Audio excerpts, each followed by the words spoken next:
Hello students, आज के इस वीडियो लेक्चर में हम चैप्टर नंबर 3 डिमांड एनालिसिस के जो एक्सरसाइज है वो सॉल्व करेंगे। इसे स्टार्ट करने से पहले मैं आपसे रिक्वेस्ट करूंगी कि अगर अभी तक आपने मेरे चैनल को सब्सक्राइब नहीं किया है तो प्लीज़ चैनल को सब्सक्राइब कीजिए एंड चैनल लिंक अपने फ्रेंड्स के साथ शेयर करना मत भूलिएगा। तो let's begin with the exercise. Question number 1 दिया है, कंप्लीट द फॉलोइंग स्टेटमेंट्स। आपको 4 ऑप्शंस दिए हुए हैं और 4 ऑप्शन के बेसिस पे आपको यहाँ पर स्टेटमेंट्स को कंप्लीट करना है। मतलब आपको राइट ऑप्शन चूज करके आपको स्टेटमेंट फिर से लिखना होगा। ऐसा नहीं है कि आपने राइट ऑप्शन लिख दिया और आपका आंसर हो गया, नहीं, you have to rewrite the statement. याद रखिए हमेशा ऑलवेज एग्जाम में जब आप प्रेजेंट कर रहे हो तो कंप्लीट द फॉलोइंग स्टेटमेंट का मतलब ही यही होता है कि है ना, स्टेटमेंट को पूरा करो। मतलब ये पूरा का पूरा सेंटेंस आप लिखोगे और फिर उसका ऑप्शन आप लिखोगे। तो यहाँ पर दिया है the relationship between demand for a good and price of its substitute is dash. मतलब यहाँ पर है ना, किसी गुड की डिमांड और उसका सब्सटीट्यूट का प्राइस, जो प्राइस ऑफ इट्स सब्सटीट्यूट, उन दोनों के बीच का रिलेशन क्या होता है। तो यहाँ पे ये डिमांड फॉर अ गुड मतलब जो गुड जिसके बदले में हम है ना दूसरे गुड के बदले में जिस गुड को खरीदने वाले हैं, परचेस करने वाले हैं, और यहाँ पे प्राइस ऑफ इट्स सब्सटीट्यूट, जिस इसका जो प्राइस है, सब्सटीट्यूट गुड्स का जो प्राइस है, तो उन दोनों के बीच का रिलेशन क्या होता है। तो वो ऑलवेज एंड ऑलवेज आपको याद रखना है कि पॉजिटिव होता है। जब भी सब्सटीट्यूट गुड्स की बात आती है और वहाँ पर जब आपको रिलेशनशिप पूछा जाता है between the demand for a good, जिस गुड की हम डिमांड कर रहे हैं, and price of its substitute, and उसके सब्सटीट्यूट गुड का जो प्राइस होता है, वो दोनों के बीच का जो रिलेशनशिप होता है वो पॉजिटिव होता है। वो डायरेक्ट रिलेशनशिप होता है, उसे पॉजिटिव भी बोला जाता है, डायरेक्ट रिलेशनशिप भी बोला जाता है। तो यहाँ पे 4 ऑप्शन दिए हुए हैं, direct, inverse, no effect, can be, direct and inverse. तो ये जो तीनों ऑप्शन है वो गलत है। इनवर्स नहीं होगा, नो इफेक्ट भी नहीं होगा, and can be, direct inverse भी एंड इनवर्स भी नहीं होगा। यहाँ पर direct, only and only direct आपका यहाँ पे सब्सटीट्यूट यहाँ पे आपको फिल करना है। तो आपको स्टेटमेंट लिखना होगा, the relationship between demand for a good and price of its substitute is direct. Direct यहाँ पे मतलब पॉजिटिव रिलेशनशिप होता है। इसका कारण क्या है क्यों पॉजिटिव होता है? क्योंकि जो डिमांड कर्व होती है ना, वो स्लोप, ये अपवर्ड स्लोप करती है, it slopes upward when the price of, suppose यहाँ पे मैं एग्जांपल लेती हूँ टी का, चाय एंड कॉफी का अगर मैं एग्जांपल लेती हूँ, तो अगर मान लीजिए चाय के प्राइस बढ़ते हैं, चाय पत्ती के प्राइस बढ़ते हैं, टी के प्राइस राइज होते हैं, तो जो लोग होते हैं, पीपल होते हैं, कंज्यूमर होते हैं, वो क्या करते हैं, ज़्यादा किसकी डिमांड करेंगे? कॉफ़ी की डिमांड करेंगे। फिर तो मतलब वो उसी फिर रेट में वो कॉफ़ी पे स्किप कर देंगे, वो कॉफ़ी खरीदेंगे। तो उसके बीच, इनके बीच का, इसीलिए सब्सटीट्यूट गुड्स का जो price and demand for a good, उन दोनों के बीच का जो रिलेशन होता है वो ऑलवेज एंड ऑलवेज पॉजिटिव होता है। एक और एग्जाम्पल ले सकते हैं आप। मान लीजिए शुगर के रेट बढ़ गए हैं, राइट, और हमें पता है जैगरी मतलब गुड़ तो ऑलरेडी है ना शुगर से महंगा ही आता है, लेकिन अगर शुगर के भाव बढ़ जाते हैं तो लोग शुगर को खरीदने के बजाय फिर उस भाव में, फिर जो महंगा तो हो ही गया चीनी, तो इससे अच्छा वो गुड़ खरीदना पसंद करेंगे। तो मतलब यहाँ पे है ना पॉजिटिव रिलेशन होता है demand for a good and price of it substitute के बीच में। तो आपको डायरेक्ट, यहाँ पे आपका जो ऑप्शन है वो डायरेक्ट आएगा। डायरेक्ट मतलब पॉजिटिव रिलेशन होता है, क्योंकि जो स्लोप होती है वो अपवर्ड मूव करती है। स्लोप, जो डिमांड कर्व है वो अपवर्ड मूव करती है।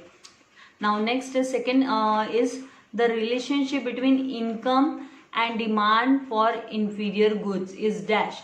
तो इनकम एंड डिमांड मतलब अगर बंदे की इनकम इंक्रीज हो रही है, अगर किसी बंदे की इनकम इंक्रीज हो रही है तो वो है ना लोअर क्वालिटी के, इंफीरियर क्वालिटी के इंफीरियर गुड्स क्यों खरीदेगा? वो सस्ते वाले गुड्स क्यों खरीदेगा?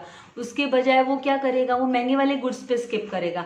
तो ऑब्वियसली जो रिलेशनशिप होगा income and demand for inferior goods, उनके बीच में इनवर्स रिलेशनशिप होगा।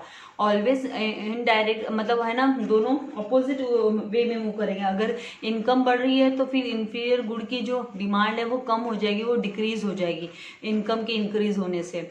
और अगर इनकम डिक्रीज होती है तो है ना इंफीरियर गुड की डिमांड इंक्रीज होती है, तो अपोजिट मूव करते हैं। तो यहाँ पर the relationship between income and demand for inferior goods को हम गिफेंस गुड्स भी बोलते हैं, राइट। तो गिफेंस गुड का हमने एक्सेप्शन में हमने गिफेंस गुड के बारे में स्टडी भी किया था। तो यह इंफीरियर गुड्स इज क्या होगा, इनवर्स। यहाँ पे जो करेक्ट ऑप्शन होगा वो इनवर्स होगा, क्योंकि डायरेक्ट तो होता नहीं है उनके बीच में रिलेशन। आप ही देखो ना, अगर हमारे पॉकेट में ज़्यादा मनी आता है, ज़्यादा पैसा आता है, तो हम वड़ा पाव खाने के बजाय हम बर्गर खाने पहुंच जाते हैं, राइट। तो मतलब यहाँ पर इनवर्स रिलेशनशिप होता है, इनकम बढ़ती है तो फिर इंफीरियर गुड्स की डिमांड डिक्रीज होती है। यहाँ पे नो इफेक्ट भी आंसर नहीं है, can be direct and inverse में आंसर नहीं होता है। हमें आंसर जो करेक्ट हमारा ऑप्शन है वो है इनवर्स, हमें इनवर्स लिखना है। So the relationship between income and demand for inferior goods is inverse, always inverse रहता है, इनडायरेक्ट रिलेशनशिप रहता है। No, symbolically the functional relationship between demand and price can be expressed as, symbolically हम उसे किस तरीके से एक्सप्रेस कर सकते हैं, तो डिमांड फॉर कमोडिटी x, तो dx is equals to function of price of commodity x। तो यहाँ पर ये जो फंक्शन रिलेशनशिप है वो अगर यहाँ पे हमने x dx लिया है तो फिर हमारा फंक्शनल रिलेशनशिप जो है कमोडिटी का प्राइस मतलब प्राइस का functional relationship between demand and price वो होगा f in the bracket you have to write px। तो ये जो ए ऑप्शन है वो करेक्ट है, तो आपको स्टेटमेंट लिखना होगा symbolically the relationship between demand and price can be expressed as dx is equals to f function of px। हाँ, और यहाँ पे ये देखो बी वाले में भी आप देखोगे कि मिस यहाँ पे भी dx है इज इक्वल्स टू fp, लेकिन यहाँ पे देखिए z दिया है, तो आपका जो है ना लेटर यहाँ पे जो यूज हुआ है x है, तो यहाँ पे भी फिर commodity x, price of commodity x होना चाहिए। अगर यहाँ तो यहाँ पे ऑलवेज जब हम फंक्शनल रिलेशनशिप लिखते हैं, functional relationship between demand and price, तो फिर जो कमोडिटी का नेम जो यूज होता है x है या y है, तो फिर उसी हिसाब से आपका जो है ना फंक्शनल रिलेशनशिप आप सिंबॉलिकली एक्सप्रेस कर रहे हो वो भी उसी वे में रहना चाहिए। तो यहाँ पे हम इसको dx is equals to f function of px इस तरीके से लिखते हैं। टेक्सचुअल ये भी हमारे टेक्स्ट बुक में भी ये दिया हुआ है आपके पेज नंबर 21 पे, स्टेटमेंट ऑफ लॉ वाले में आपको सिंबॉलिकल फंक्शनल रिलेशनशिप दिया हुआ है कि आप कैसे लिखते हो सिंबॉलिकली उसको, तो ये आपको फिल करना है इस तरीके से। Now fourth one, when less units are demanded, जब है ना कम यूनिट्स डिमांड होती है, मतलब कम क्वांटिटी की डिमांड होती है, एट हाई प्राइस, महंगे भाव में, हाई प्राइस पे जब भी रेट राइज हो जाती है, प्राइस हाइक हो जाते हैं, इट शोज, तो ये क्या दिखाता है, क्या प्रेजेंट करता है, तो यहाँ पे आपको चार, तो यहाँ पे इंक्रीज इन डिमांड नहीं आएगा, एक्सपेंशन ऑफ डिमांड भी नहीं आएगा, डिक्रीज इन डिमांड भी नहीं आएगा। तो यहाँ पे जो राइट ऑप्शन है वो कॉन्ट्रैक्शन इन डिमांड। तो कॉन्ट्रैक्शन इन डिमांड क्यों राइट ऑप्शन है, बिकॉज ये जो कॉन्ट्रैक्शन इन डिमांड है ये है ना टाइप्स ऑफ वेरिएशंस का एक टाइप है। दो टाइप की वेरिएशंस होते हैं, expansion of demand and contraction of demand, contraction in demand. तो यहाँ पर कॉन्ट्रैक्शन का मतलब है ये जो वेरिएशंस होते हैं वो ओनली एंड ओनली जो भाव, जो कमोडिटी के प्राइस होते हैं उसके ऊपर डिपेंड करते हैं। वेरिएशंस उसकी वजह से ही होता है, अगर भाव ज़्यादा हो गए कम ज़्यादा का इफेक्ट होता है, अगर भाव ज़्यादा हो जाते हैं तो फिर उसकी डिमांड क्या हो जाती है, कम हो जाती है, और अगर भाव कम हो जाता है तो डिमांड इंक्रीज हो जाती है। तो इंक्रीज होती है डिमांड, उसको एक्सपेंशन ऑफ डिमांड बोला जाता है, और डिक्रीज होती है उसको हम कॉन्ट्रैक्शन इन डिमांड बोलते हैं। तो यहाँ पर when less units are demanded, जब लेस यूनिट्स की डिमांड होती है, मतलब कमोडिटी कम खरीदी जाती है, उसकी डिमांड कम होती है, तो ये है ना हाई प्राइस की वजह से अगर कम होती है उसकी डिमांड, तो उसे हम कॉन्ट्रैक्शन इन डिमांड कहते हैं। अगर उसका रीजन, उसका कारण हाई प्राइस है, हाई प्राइस की वजह से डिमांड कम हुई है, तो मतलब उसको कॉन्ट्रैक्शन इन डिमांड कहा जाता है। Now next one is, next अभी हम देखेंगे इकोनॉमिक टर्म्स को। Economic terms, give economic terms, आपको इकोनॉमिक टर्म्स देना है। यहाँ पे इकोनॉमिक टर्मिनोलॉजी आपको यूज करनी है, आपको स्टेटमेंट दिया होगा, यहाँ पे दिया, a situation where more quantity is demanded, जहाँ पर ज़्यादा क्वांटिटी डिमांड होती है, is demanded at lower price, lower price पे ज़्यादा कमोडिटी की डिमांड होती है, क्वांटिटी की डिमांड होती है तो उसे बोला जाता है एक्सपेंशन और एक्सटेंशन ऑफ डिमांड। एक्सटेंड करना, बढ़ाना, इंक्रीज करना डिमांड को, तो एक्सपेंशन और एक्सटेंशन ऑफ डिमांड, ये आपका जो इकोनॉमिक टर्म है, ये आपका आंसर क्या आएगा इसको लेकर, इस स्टेटमेंट को लेकर कि a situation where more quantity is demanded at lower price, तो उसे हम बोलते हैं एक्सपेंशन और extension of demand. Now second one is what? Graphical representation. Second, graphical representation of demand schedule. Demand schedule के graphical representation को हम क्या कहते हैं? तो हम demand curve कहते हैं। क्या कहते हैं उसको? demand curve कहते हैं। तो ऑलरेडी ये सब थियरी में हम स्टडी कर चुके हैं, राइट? तो आप लोगों को इसलिए थियरी की वीडियोस भी देखना, ध्यान से देखना बहुत जरूरी है। ऑटोमेटिकली हम लोगों को फिर वो वर्डिंग आने लग जाते हैं, हम इकोनॉमिक टर्म्स ऑटोमेटिकली सीख जाते हैं। ना ही इकोनॉमिक्स, अदर सब्जेक्ट्स का भी यही हाल है। ओसी है, एसपी है, जितना आप अकाउंट्स है, आप जितना टर्मिनोलॉजीज को, उनके पर्टिकुलर टर्मिनोलॉजीज को यूज करोगे तो आपको ऑब्जेक्टिव के जो क्वेश्चन है उनको अटेम्प्ट करने में काफी आसानी होती है। Now next third one is what? A commodity which can be put to several uses. ऐसी कमोडिटी जिसको हम सेवरल यूजेस के लिए, मतलब बहुत सारे यूजेस के लिए हम बहुत सारे उसके यूज कर सकते हैं, मल्टी यूज हो सकते हैं, जिनके मल्टीपर्पज के लिए यूज कर सकते हैं, तो उसे बोला जाता है कंपोजिट डिमांड। उसे क्या बोला जाता है? Composite demand. कंपोजिट मतलब तो यहाँ पे जैसे शुगर है, तो शुगर का यूज आप है ना स्वीट्स बनाने के लिए कर सकते हो। शुगर को आप है ना टी प्रिपरेशन के लिए आप शुगर का यूज कर सकते हो। तो मतलब जब कोई चीज, इलेक्ट्रिसिटी है तो इलेक्ट्रिसिटी के लिए आप टीवी देखने के लिए, आप है ना आयरन करने के लिए, आप कंप्यूटर यूज करने के लिए, आप मोबाइल चार्ज करने के लिए, तो उसे कंपोजिट डिमांड बोला जाता है। एक पर्टिकुलर कमोडिटी, बहुत सारे उसके जिसके यूजेस होते हैं। Now fourth one is what?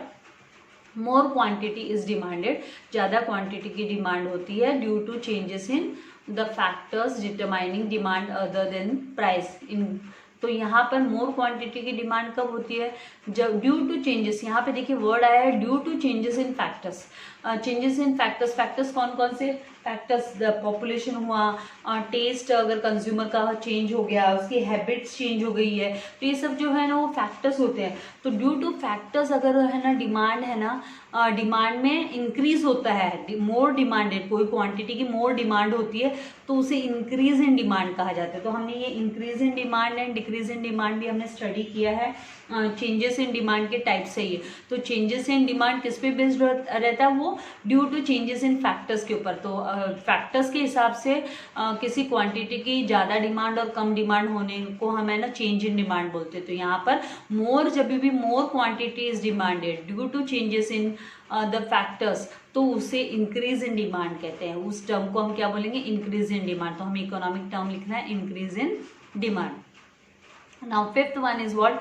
A desire which is backed by willingness, a desire which is backed by willingness to purchase and ability to pay। तो उसे ये तो हम लोग शुरुआत से इसका जो मीनिंग है हम बार बार रिपीट करते आ रहे हैं कि डिमांड का मतलब क्या होता है। तो a desire which is backed by willingness plus backed by willingness to purchase and ability to pay. तो यहाँ पर desire plus willingness to purchase plus ability to pay मतलब डिमांड होता है।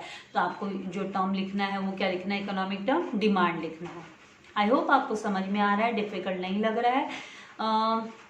यहाँ पे है ना कुछ बच्चे मुझे कहते हैं मिस पीडीएफ प्रोवाइड कर दो। पीडीएफ प्रोवाइड करने के लिए फिर मुझे वीडियो प्रिपरेशन की क्या जरूरत है? फिर तो आप लोगों को काफ़ी सारे थोड़े समय के बाद काफ़ी सारे बुक्स आपको मिल जाएंगे रेफरेंस बुक्स मार्केट में। ये जब मैं एक्सप्लेन करती हूँ तो उसके साथ काफ़ी चीज़ें मैं फिर से आपका रिविजन करवा देती हूँ, राइट? तो यहाँ पे अभी हम डिस्टिंग्विश बिटवीन स्टडी करेंगे। तो डिस्टिंग्विश बिटवीन में दिया है सबसे पहला डिजायर एंड डिमांड। तो डिजायर किसे कहते हैं और डिमांड किसे कहते हैं? दोनों में फर्क होता है, राइट? इकोनॉमिकली दोनों में फर्क होता है। हम इन जनरल लैंग्वेज हम इनको सेम ही मानते हैं। हाँ मेरी डिजायर है, मेरे डिमांड और डिजायर दोनों अलग अलग है इकोनॉमिक टर्म के हिसाब से, इकोनॉमिक के हिसाब से।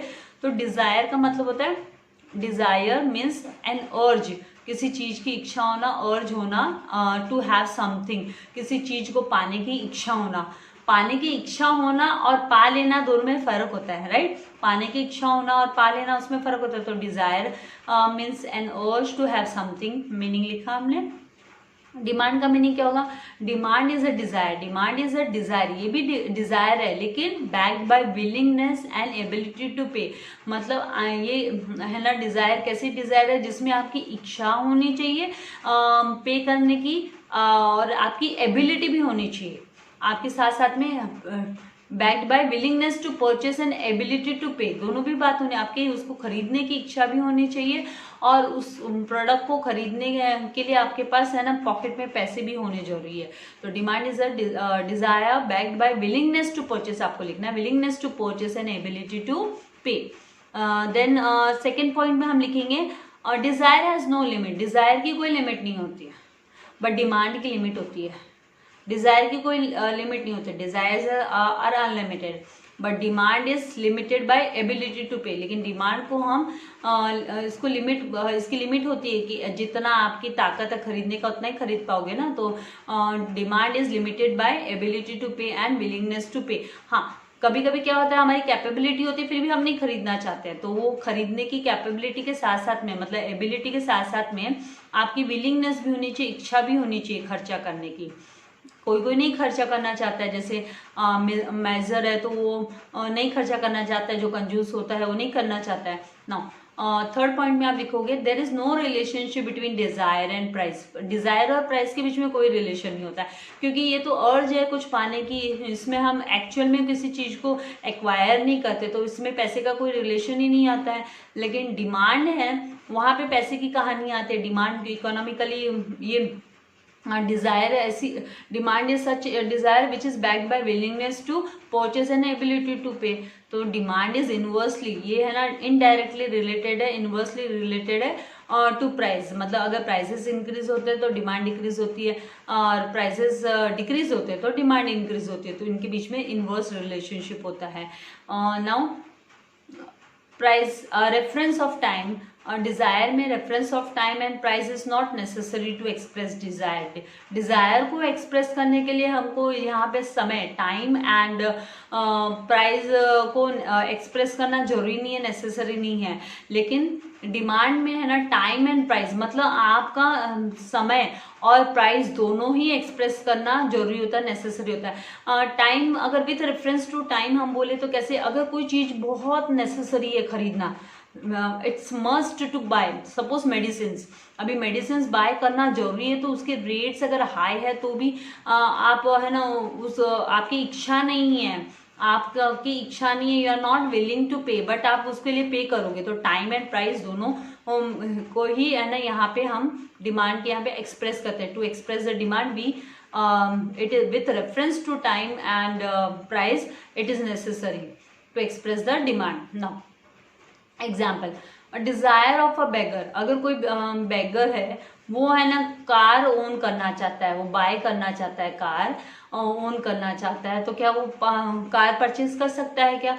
वो तो पॉसिबल नहीं है, हमको पता है उसकी पॉकेट में उतना पैसा नहीं है। इच्छा है तो क्या हो गया, विलिंगनेस टू पे, मतलब यहाँ पे एबिलिटी टू पे होना चाहिए ना, पैसा तो होना चाहिए। और यहाँ पर अगर हम एग्जाम्पल डिमांड में लेंगे कि डिमांड फॉर अ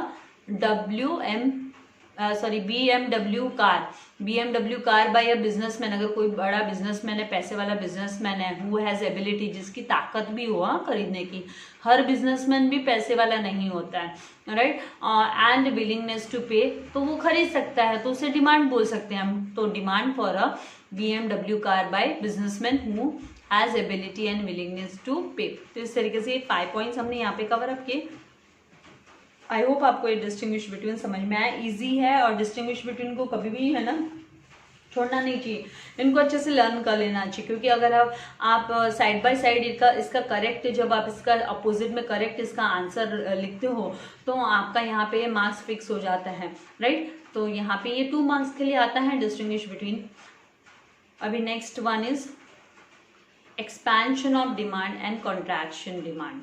तो expansion of demand and contraction of demand, यहाँ पर एक्सपेंशन ऑफ डिमांड का मतलब क्या होता है, तो expansion of demand and contraction of demand, ये है ना वेरिएशंस इन डिमांड के टाइप्स है, राइट।